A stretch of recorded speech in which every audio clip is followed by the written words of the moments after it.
Ang sikreto ng mainam na buhay nasa Diyos. Walang nakakaalam nung kundi ang Diyos. Siya gumawa sa atin eh. Matuto ka lang makontento. Mahirap ka.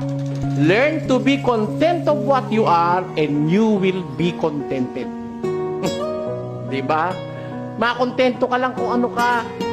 Kaya ako, ganun ang aking paniniwala eh. Gaya ni San Pablo, sa 4 ng Filipos, ganito ating mababasa.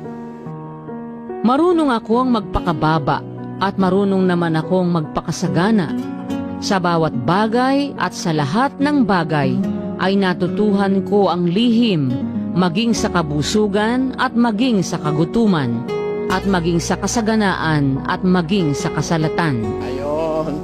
Marunong akong sagana. Marunong din naman ako mahirap. Marunong akong masalat. Marunong naman akong marami.